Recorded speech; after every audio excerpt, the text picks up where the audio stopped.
Welcome to the Underground, the Steel City Underground, the black and gold standard for Pittsburgh Steelers coverage. Now, here are your hosts, Joe Kuzma and Terry Fletcher. Hello, everyone, and welcome to another edition of the Steel City Underground podcast presented by our new official partner, Under Armour, for great deals on gear and more. Visit steelcityunderground.com/UA. My name is Joe Kuzma. I am one of several hosts and amazing personalities that are here at Steel City Underground. I am joined by yet another one today, Terry Fletcher, for what is our usual WTF segment. Terry, real briefly, how you doing today? Actually, I'm having a moment. This has been a rough morning, so I know you are too. And after last night's game, I just can't even. I can't even. How about that? Yeah, Terry says morning because of California time, of course, West Coast. This has been a miserable day all day for myself and many others, and we're pushing this out a little bit earlier considering all of the circumstances, situations, scenarios, things, and everything else. I said this was the usual WTF segment. I'm going to start with the first WTF is Brian ran the show earlier this morning with Noah Freeman, one of the rookies here at Steel City Underground. Fantastic job by both of them. He didn't mention Under Armour. I had to mention Under Armour. Under Armour, I think of protecting the house. We're going to talk about protecting the house in Heinz Field here in a second, but as part of the WTF, we usually mention things that happen around the NFL. Terry, feel free to fill in the gaps because you know what? This is the lightning round because I think all of our WTF is concentrated on one game this week. So we had a Bills kicker. Was it Steven Hauschka that was peeing when wide open where all the fans could see him. Just whipped it out for everyone to see. Yeah, he didn't realize, I guess, that's also what the blue tent is for, as Tony Romo let us know a couple weeks ago. So, yeah. Yeah, and that's one. There was this ridiculous catch, which I'm sure it's going to come up later as we're talking about the Steelers and Patriots. There was one in the Panthers and Packers game where a receiver was on the ground, literally half of his body out of bounds, catches the ball as it pops up and lands into his chest. And it was everyone there watching, and we're watching this. I have a TV set up while tailgating, awaiting yesterday's game, and we're all sitting there. There's half dozen, 8 of us or whatever. No way that's a catch. Oh, it's a catch. We don't know what a catch is, apparently. More WTF to come on that one. What else are we missing? We were going to talk about Terry Bradshaw leading up to everything. It was in the show notes, and I think that's out the window. But what WTF, the Terry Bradshaw again? I can no longer call you Terry Bradshaw Fletcher. You've made that made me very aware of that. He still distances himself from Pittsburgh and Mike Tomlin and all this other crap. So WTF to you, Terry. It's why many people came out in the last week and said you don't see Terry Bradshaw jerseys very often worn by Steelers fans because he doesn't endure himself to Steelers Nation. I got 2 more WTFs. They're in the AFC North. They're both for head coaches. We have Hugh Jackson going into Sunday's game with the Browns and Ravens, a 3.6% head coach win percentage, 3.6, and that's just gone down. And I think I figured out if they lose the last 2 games, it can only be as good as the worst he could get is 3.2. It's just a law of math. He could continue losing. He's catching up to Jeff Fisher here pretty quickly if he continues on. And then there's our buddy Marvin Lewis, who's only beaten the Steelers 8 times in his 15 years as a head coach with the Cincinnati Bengals. He says he's going to be stepping down, pursuing other things, or whatever his excuse was. I take that as either gracefully bow out or we're going to fire you. Yeah, I think they basically were like, well, we need to have a conversation. He's like, before you start. And they're like, no, let us get this out. And he's like, actually, I think I'm going to pursue other options. Like, well, we were actually going to. He goes, it's been great. Thanks for the 15 years. I just think he didn't let them get it out of their mouth first. And, obviously the players played for him yesterday with the big old loss they took. But one of the other things real quick before we get into all the Steelers drama, WTF drama, don't forget the Well, I don't think you saw it, but here the Raiders, another what is a catch when Derek Carr dove for the pylon. Remember that pylon dive that actually it's promoted on all NFL commercials by Heath Miller a couple years ago? That's exactly what Derek did. He was airborne. He hit the pylon. He was not out of bounds, and they called it no catch. And it was to win the game.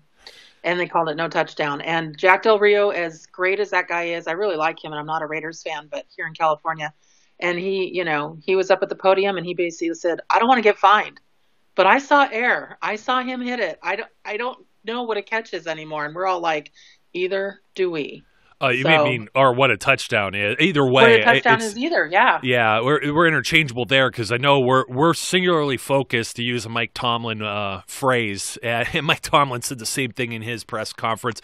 I'm not going to get into this crap, as he was definitely hot. You could tell. Yeah. And he tries his best to be politically correct and you know what, he has to work on competition committees. His role in the hats he wears goes beyond just being a head coach with the Pittsburgh Steelers. Also, I'm going to say this too, and we all know Mike Tomlin gets some flack just also being an African-American coach. He also has to wear that cap as well. So we know, I don't like to bring the politics and type of things into it, but that's one of his hats. And he carries that as being a role model as well for others. And he's one of those, I want to say he's a torchbearer in a way, because of the Rooney Rule and considering the organization that he works for with the Pittsburgh Steelers. There was somebody running their mouth this morning on the radio about Mike Tomlin and slandering him once again. I'm like, just give it up, man. I mean, the guy's won over 100 games. He hasn't had a losing season in his 11th year. It's absolutely ridiculous. He has the Steelers position. It could still be the 1 seed, and there's some things to talk about there as well, although I don't see the Patriots losing to either the 11.5-point favorites already, WTF, over the Buffalo Bills for this Sunday. 11.5-point opening. I think our only hope there is going to be when they play the Chiefs again, which they probably will, and we're just going to have to rely on them. But the other thing, before you get into the officiating and everything, did you see the index card first down? Yeah, I meant to mention that too. Geez, that's so ridiculous. I know. It was so ridiculous. And somebody out there said, well, it was a folded index card instead of a single index card. I'm like, are you serious right now? We can't figure out what a flippin' catch is, let alone where that 1 millimeter spot is. But I'm going to let you kind of take this one and start to lead in right after, because I'm going to rant with you. But one of the things before you get started was actually the start of the game. So there was a national game, Pittsburgh Steelers, a national game here in California. Well, I should say Southern California. Actually, a friend of mine up in Northern California, he said it was the Raiders game. Or it was a different game. But anyway, our game was here. And they didn't start it until 13:26 mark, meaning that it already had gone 90 seconds because of commercials, 5 minutes of commercials. And I'm just like, and the games that they were leading into it were over. So we were not happy. We didn't get to see kickoff. We didn't get to hear anything. Didn't even know they took the field. It was in the middle of a play. You know, that's pure insanity. That happened to me last year. I think the Cleveland Browns and Miami Dolphins went into overtime, and the Dolphins ended up winning, so the Browns were still winless at that point. And the second game was the Steelers and the Eagles, and the only thing that the Steelers did in that game, because they sucked that day, I missed the entire first drive that was like somewhat palpable. The only thing that was noteworthy at all, and I missed the entire thing. I was punching walls and going just absolutely insane, but that cannot even measure a fraction of what I was feeling leaving Heinz Field last night. Just to allude to what Terry was saying, to have me take it over, we were talking like off the air. She's like, am I going to have a chance to even talk? And I wasn't even sure how to answer that, to be honest. I just have a lot of raw emotion. If you've been following Steel City Underground on Facebook and particularly Twitter over the last 24 hours, and then the website has a lot of stuff on it today, or I should just say Monday in case you end up catching this show late on demand. We have some stuff that the officials not only missed, and of course we're talking about the number one is taking the touchdown off the board with Jesse James. There isn't a single person that was standing there, 68,000 plus strong. Heinz Field record. I guess Eric Herman tells me that Penn State and Pitt had more, so maybe a Heinz Field record for a Steelers record, I should say. I don't know they'll ever get that many people there ever again. There may be people that are just completely turned off by football after seeing this. This was a crime. This was a robbery. I'm going to put some disclaimers out here real quick because there are people that are not Steelers fans that think that they could respond and change my view or our view of Steel City Underground. We are biased. We cover the Steelers. I don't care if you call me a homer. You know I criticize when it's fair and when it's correct. I try and soften blows. I am totally okay with losing. When the Steelers lost to the Bears, I said they played. This could be an explicit language show that goes 2 hours today, by the way. Another disclaimer. But when they lost to the Bears, I'm going to try and keep this clean. They played like crap. Okay? They lost in overtime. Played like crap. Made some comments, made some criticism. Played like crap against the Jaguars. I could totally handle losing. I'm not a small child here. I have gone through failure. I fail every other day at something. It's how we learn, okay? I think the Steelers, by failing at a few things in this game, especially the last two plays that they had, will also learn and grow from this. However, when you – I don't even know how to frame this, okay? Don't tell me that what you saw – can't be that Jesse James was not a touchdown. Frame it however you will. You are reaching out of your rear end to find something to apply to take points off of the board. We have several examples. Now, the Heath Miller one that you were talking about, a little more of a stretch. Heath is upright. And part of the rules are you have to be upright long enough in order to be considered a runner. When you're a runner, then all the things change. But if you're not a runner, this is like completing the catch type thing. And what they're saying is Alberto Riveron, who's the senior VP, took over for Dean Blandino. He put out like a memo on this, like almost record time. I don't even think it was an hour after the game. I think I was still walking to the car from the stadium. And he said something about Jesse James. Well, Ben Roethlisberger completes a catch to Jesse James. That's how he starts the whole explanation, and then to tell you that it's not a catch, okay? Right. Heath Miller pivots, but we see, I had two more clips. Xavier Grimble last season with the Bengals, airborne, upright, comes down 2 feet, he's turning, he nearly goes down, he puts his hand so he doesn't completely fall, then lunges, dives into the end zone, loses the ball, it's a touchdown. Can't tell me he's a runner in that instance. I don't care if he got a step in, he was not upright. That's what this says. Brandon Cooks, New England against Houston, week 3, same week the Steelers lost to the Bears. I got a good look at this one, nearly forgot about it. I forget, there was Christopher something that posted this on Twitter, and I got a better clip of it. If you want to see it, go over to the Steel City Underground Twitter page, Facebook page. We have it on the website. It's everywhere. Brady throws a bomb. Brandon Cooks catches it. Front corner of the end zone, 2 feet down, starts to hunch over, ball starting to slide down to his belly. Looks like it absolutely hits the ground. Review it, they call it a touchdown. Jesse James, this is something that you pointed out. A player surviving the ground when they make initial contact with the ground. His knee is the first thing that initially touches. The second thing that touches is the elbow. The elbow is what makes the ball move a little bit as he goes to the ground, and you can't conclusively tell by any camera angle that they have shown us that I've seen. And in the stadium, I had some doubt. I'm like, you know what? I'm not going to really talk any smack or try to be too upset about this because, you know what? They have all these camera angles. I didn't see one when I came home, and I've watched this a bajillion times already, that you could tell me that Jesse's hand is not underneath the ball. You can't tell me that the ball just touches the ground. There's no camera angle there that could tell me otherwise. And even if it did, it's over. He's crossed the plane. He's crossed the plane. The ball's dead. Even Tony Dungy said it. He said in any game, high school, flag football, and college, Canadian, he said it doesn't matter what football game you play, but apparently in the NFL, how can you say that wasn't a catch? Even some Patriots fans were saying, wow, you guys got robbed. I mean, it was just, it's back and forth between personnel, but it really, I think the thing that really bugs me about the whole thing is the overturn. If the initial call on the field was that it was no catch, then we would have been pretty mad about that. And would have been, okay, now second, plan B. Let's get it in the end zone or at least go for the field goal to tie it up for the overtime. But the fact that they overturned it, there was no conclusive evidence. They overturned it. I still can't believe it, Joe. Yeah, here's the part of the rule. It could go through the whole, pylon, plane to the goal line, everything like that. You guys could read it on the website. I won't bore you with the black and white details, of which I made even more condensed for brevity.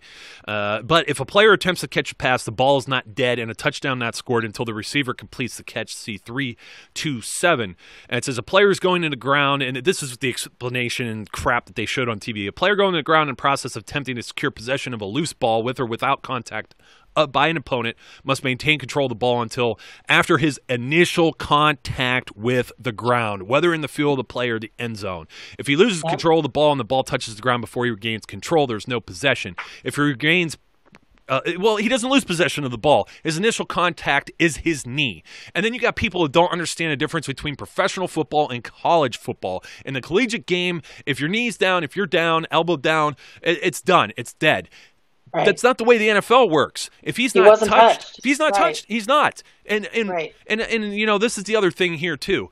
How do you become a runner when he has less than a yard to go? He's trying to score. Scoring is the objective of this game.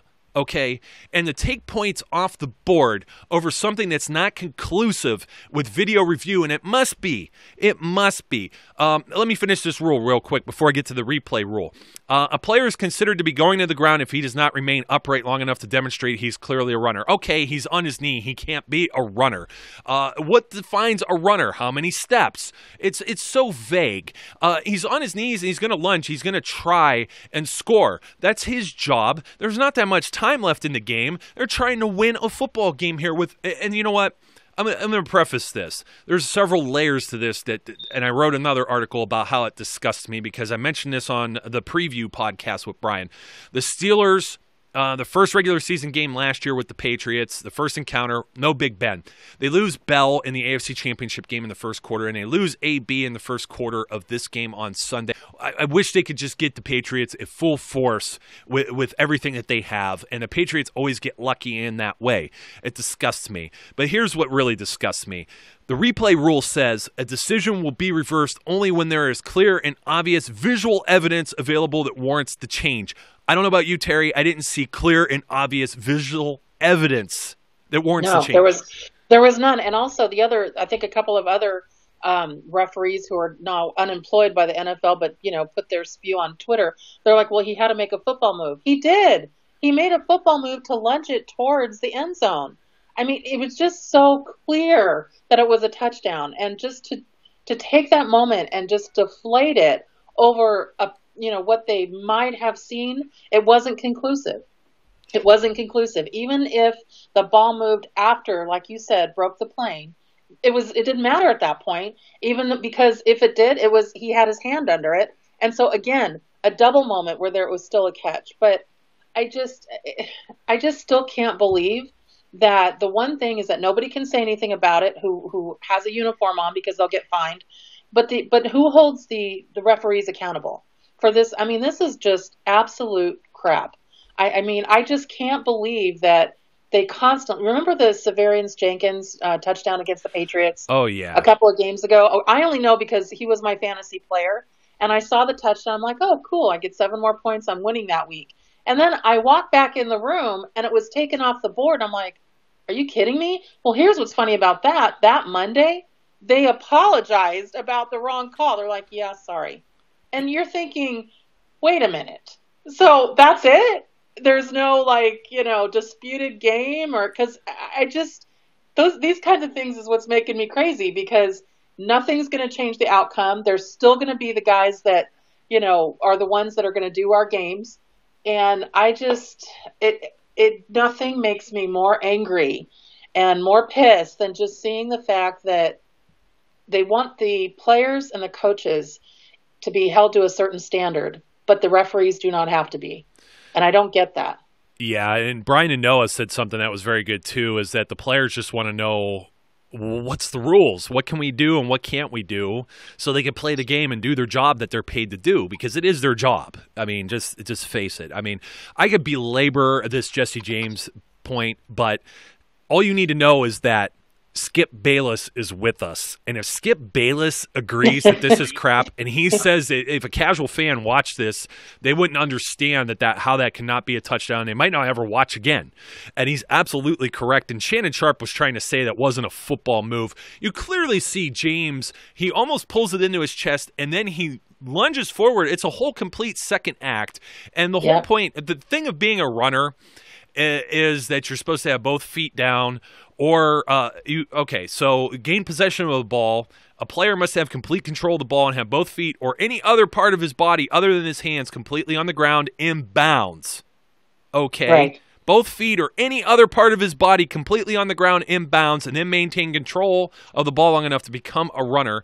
Player has the ball long enough to clearly become a runner when, after his second foot is on the ground, he's capable of avoiding or warding off impending contact of an opponent, tucking the ball away, turning upfield, or taking additional steps. There's just so much. If the player loses the ball while simultaneously touching both feet or any part of his body to the ground, there's no possession. But he doesn't lose the ball. He makes a second act there. I think they really reach. People were absolutely disgusted. But then it got worse. Because, and I'm going to go and I'm going to backtrack a little bit to something else that I wrote earlier in the day about the officials missing 2 calls in this game, and I wasn't talking about Jesse James. The Facebook comments of the people who don't actually read the articles and they just comment on what I type in the title, a pet peeve of mine, by the way, as you didn't know that, right, Terry? I did. It's like I even said in the little synopsis, they got the little box underneath. I said, this is not about the Jesse James call, and people were like, oh, you're crying about the Jesse James call. Well, yeah, I am. It's unfair. It's definitely not fair. A lot of people, I still haven't called the Patriots cheats in this game. I really do feel it's the NFL, and because of what the NFL has done, by the way, the Heath Miller call that was against Baltimore 2013, I think, and Alberto Riveron was the official on that game, by the way, because Heath goes through, hits the ball on the pylon, and you're talking about the Derek Carr thing too, which is very similar to that. And here we have 2 situations that are very similar to what Heath had in a game that he officiated, and they're in the control room. That's their job. He runs the replay room, and they overturn both of those. WTF? We're still on topic. So. The thing that happened here was there are 2 other calls in this game. Martavis Bryant on his one-handed touchdown catch, no flag thrown. Okay, Patriots won a WTF in this one. You have a bunch of guys. I believe it was a left or right tackle that barely plays at all. Zach Meckler pointed this out. And this team only commits 2 penalties for 4 yards. Now, that's got to blow your mind, number one. 4 yards. How do you come up with 4 yards? There's an illegal touch by Brandon Cooks that was for 0. And then there's another penalty for a false start that ends up being 4 yards. Don't ask me how it's 4 yards. It was from the 16-yard line, so I don't know where they backed them up in relation to that. I was thinking, like, it can't be halfway to the goal because it's a 5-yard penalty. It's bizarre. Me and Brian were trying to figure that out, too. If somebody knows that one, by the way, I don't claim to know everything about the rules, but when I read this and I try to interpret it, there's a lot of gray area. But we're talking about Martavis Bryant's one-handed touchdown catch in the corner of the end zone. He runs a drag route, and he is grabbed and held and harassed all the way through and to completing the catch, including having his arm pulled and pinned behind him, and there's no flag thrown. Now, no flag. You know why this is important, Terry, and everyone else listening. Okay, moot point, he scored, Joe. I understand that. But you also thought Jesse James scored. Throw the darn flag, because if this is overturned, everything gets reviewed. If this is overturned because he bobbles the ball or some stupid crap or steps on one little piece of white chalk on the boundary line, then the Steelers have the option of accepting the penalty, getting a first down with there's 30 seconds, 28 seconds or whatever left in the half. This happened right before halftime. And then they have a first down, so they have a new set of downs, and they're closer and they could punch it into the end zone and score some points. This was a disservice. I think it was a 3rd and 4 when Martavis Bryant catches this. That could have been the difference between 6 points, 7 points, and 3 points if that had somehow went the wrong way. You know what stinks even more about this? Because I'm going to say the second one. We all know what the second one is coming here with Eli Rogers. But what stinks even more is this crew. We talked about it coming in. Tony Corrente and his crew, most flags thrown in the NFL this season. His crew has officiated 3 of the 4 most penalized games. It had like over 30-some penalties. It was a WTF here months ago when the Dolphins and Buccaneers played each other. I don't understand. If you're a crew that is so flag happy, you can't keep the thing in your pocket. How did the New England Patriots, missing a bunch of starters or whatever, get penalized twice for 4 yards, and they missed this blatant pass interference call and then another one later? It's amazing to me that they miss anything. I wanted to bring up another thing just before you go on to the Eli Rogers thing. One of the things that I guess I don't like flip-floppers. I don't like it when one, ref says one thing and then they say something else. And one of the things that they were talking about, I even posted this.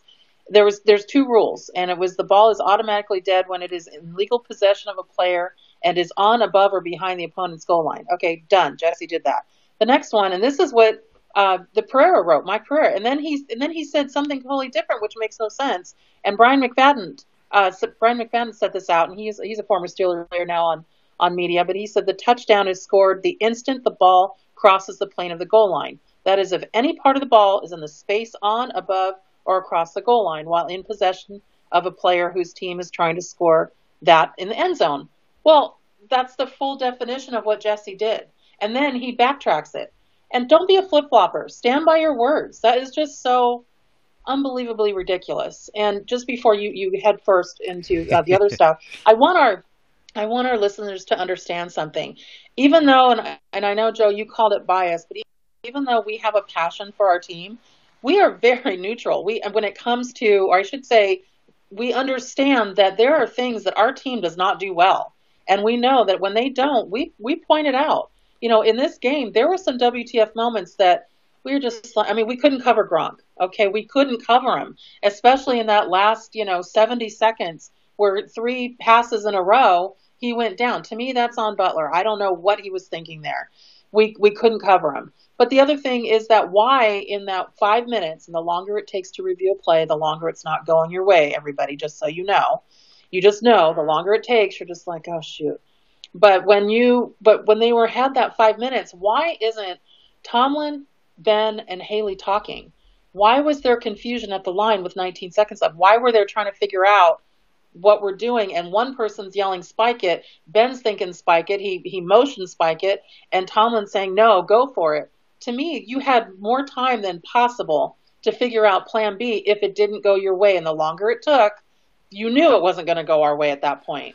So those things we get. We're like, WTF, guys, we need to figure this out. But this whole thing with a catch, non-catch, it's affected our team. It's affected teams we don't particularly like. Cowboys and, Houston and other teams where it doesn't matter. It's an unfair rule that's now causing teams to not only lose, but also this is people's jobs. These coaches, they're fighting for every win. It is not easy to get a win in this league. And for the refs to take the game away from the players, this was a great game. Yeah. This was a great game. Frustrating? Yes. But it was a great game, and we outplayed the Patriots. We did until the very end. That's more or less Except for Gronk. Yeah, and that's exactly more or less my point. Brady goes all the way down the field, all that Gronk crap, hulks up. Never mind the taunting. You remember Juju Smith-Schuster gets the taunting thing, and you got Gronk spiking a ball on somebody. But they marched down the field Can I interrupt you real quick? Yeah, go for it.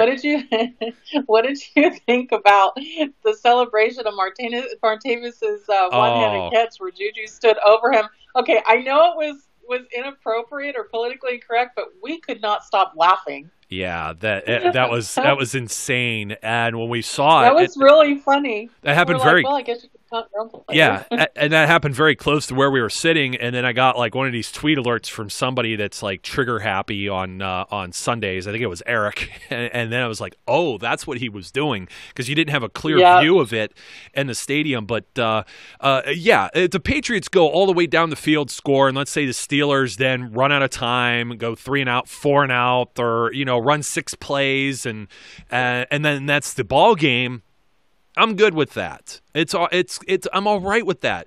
It's just the fact of feeling as though you've been robbed or cheated or swindled by something unfair.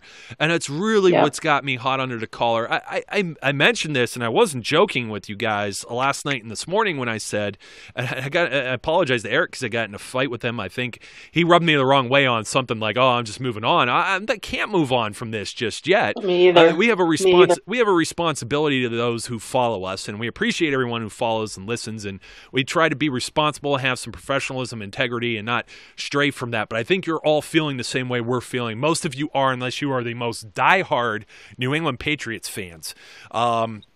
This was just like one of those things where this isn't like something that's easy to swallow, especially considering everything that's on the line, all the history with the New England Patriots and Tom Brady coming to Heinz Field, and the Steelers being in the 1 seed spot and having an opportunity to have home field advantage. All of these things now pile onto it. That's what I meant earlier. I didn't come back because I'm talking in circles of many layers to this game. But you were mentioning former referees and having their comments. That was Mike Pereira, and this is the comment he said. He said, look, here is the rule. If you're going to the ground, you have to hold on to the ball when the ball hits the ground. Going to the ground trumps lunching, reaching to try and get extra yards or score a TD. You do that at your own risk. It's incomplete. Just ask Dez. And then he also says people are saying a runner breaking the plane causes the ball to become dead, which is true, but the receiver does not become a runner until he completes the process of a catch.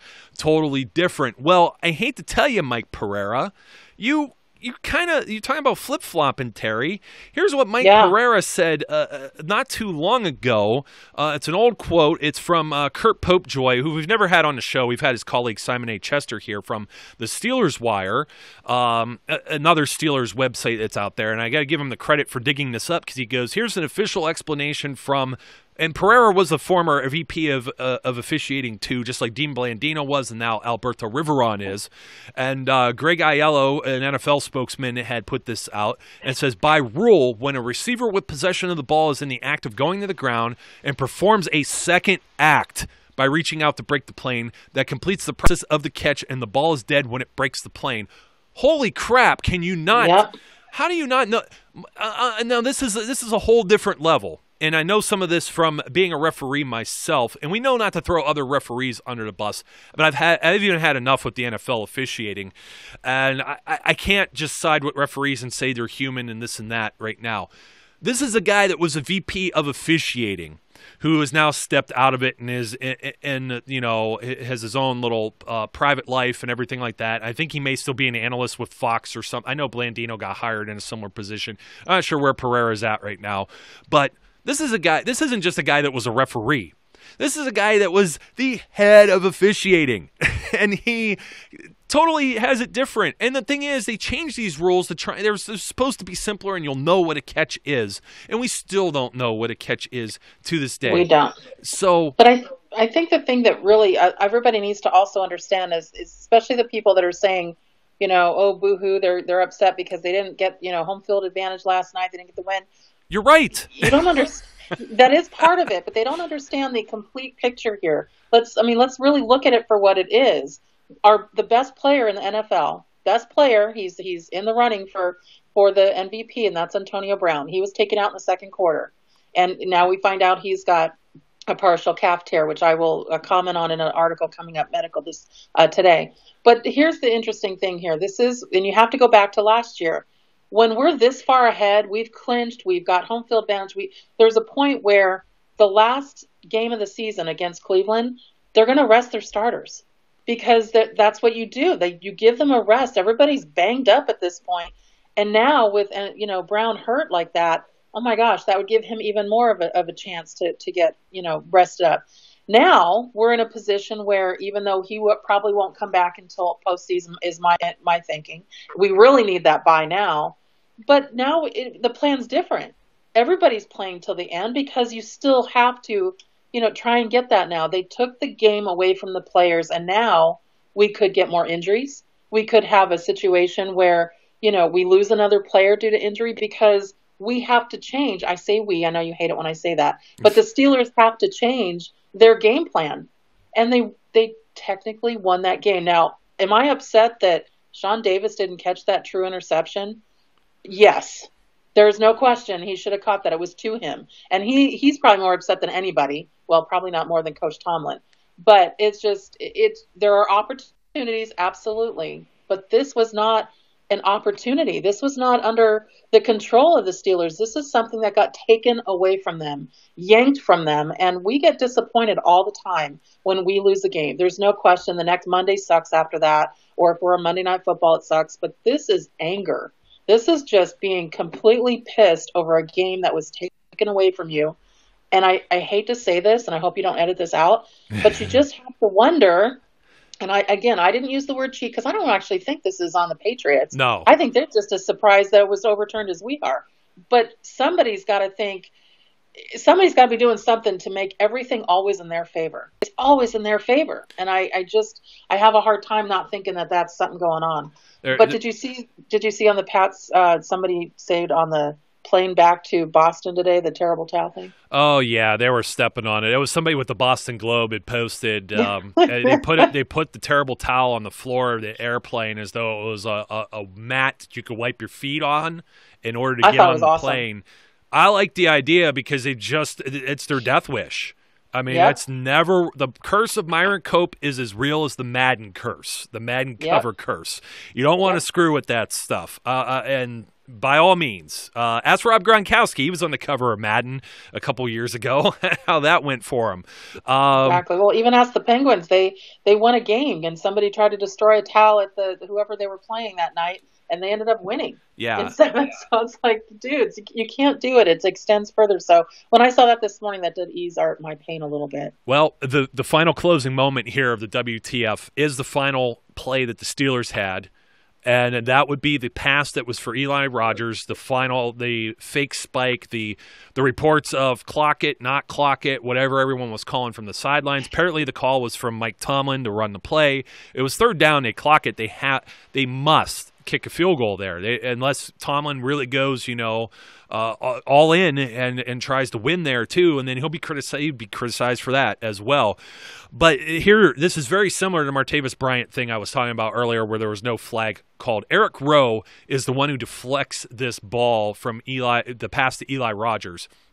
Now Eli's the only guy that goes, but did you see Eric Rowe had a handful of his jersey pulled completely back, and there's just absolutely nothing there. Whether it's pass interference or defensive holding, take your pick. The ball is going to move forward, maybe as forward as to the 1 yard line, and a new set of downs with whatever time is remaining, 6-7 seconds, maybe, something of that nature. At 6 seconds, I think, is what I'm seeing. I could actually see the scoreboard in this freeze frame that I have. 5-6 seconds. They might have enough time for a very quick play if they want to go, or two possibly, but maybe one, and then a field goal if they want to roll the dice with overtime. Which I could definitely see Mike Tomlin saying, "Yeah, screw that," especially after that last drive with Gronk. And there were other opportunities to win this game. This isn't supposed to be spilled milk, but again, this was the officiating crew that threw the most flags all year, and they allowed this to happen. So even after you use replay, which has to have just clear and obvious evidence in order to overturn and make sure you get it right, Ace still took a touchdown away. And now you have a crew that throws flags for everything somehow turn a blind eye to who else did they have to look at on this play? I think they were just looking at the fact that Ben was going to spike the ball. They fell asleep. I actually was like, what is going on? It was so much chaos. Nobody was really set in place. And it's their job to look at everything. But let's face it, they fell down on the job. And if you look at the entire game. Yep. If you look at the still too, one of the officials completely has his back turned to where the ball's going. Yeah. And I mean, he's not the only one that's watching this. They have 8 guys on the field. They have to watch 22. but there's really only one guy who went out for the pass. Everyone else is just standing there. You know, you got the umpire that's behind the line of scrimmage that's going to watch Ben and see if there's – and Ben took a cheap shot last night too that was not called. If that would have been Brady and they would have breathed on him, I'm surprised we saw that wasn't, too. We were like, where's the – we were like, where was the quarterback, got hit there. I don't know. We were surprised. We didn't know where that was, roughing the passer. Just like players with these officials, if what you do is throw a lot of flags, so be it. Everybody's prepared for it. Exactly. It's like they changed their mentality for this game and said, this is a big game. Let's let them play. Let's not throw as many flags. And all of a sudden it's sitting in their stomach that for 14 weeks prior to this, plus preseason football and scrimmages and everywhere else that they work during the offseason to hone their craft, now all of a sudden they're going to change something. And that had a definite effect on the outcome of this game. I'm severely disappointed. You could sense in my voice and my temperament that I'm upset, I'm frustrated, and I'm angry. The only saving grace out of all of this is that this isn't the end of the season. There's more football to go. New England could still lose. I'm not saying that they're going to, but more than likely New England 1 seed, Steelers 2 seed. Steelers should take care of business. Texans and Browns. Let's not kid ourselves here. They should take care of business. Jacksonville 3, Chiefs 4. Unfortunately, Patriots home field advantage and get the bye. But you know what? Everybody's saying, "Oh, we'll get them next time." I hope we don't have to. I hope somebody else takes care of business. Be it Jacksonville, Kansas City, Baltimore gets in. They may be the 5 seed. They get in. They've beaten them at Foxborough too. Anything can happen. I don't think this is a strong Patriots team. I think they've skated. They had this, the catch that shouldn't have been for the win over the Texans. That could have been another loss. The Steelers have a lot of close losses too, so I think don't want to run my mouth on that. But you know where I'm going. If the bottom line is if the Patriots play the way they did last night, they could lose to another team. If the Steelers play the way they did last night, we don't have a problem. We will head to the Super Bowl. And that's without Antonio Brown and without Marcus Gilbert. We had an and answer. Without Joe Hayden. And did I say Vance McDonald might be back in that mix too? They've got a lot of things going on. This could still be a completely different looking team, believe it or not, even with what Juju and Bryant did coming through. So there you have it, folks. All of the WTF stuff that we can muster from this game. I'm sure there's more, but we're up against it. So my name's Joe, and this is Miss Terry. Thank you again for joining me. Yep, thank you from the West Coast. Deep breath. Next time you hear from me, I probably will not be any less angrier. Sorry, not sorry. Until next time, folks, be safe, be good, and we'll catch you later. We would like to thank you for listening and remind our listeners to follow us on social media and our website, www.steelcityunderground.com.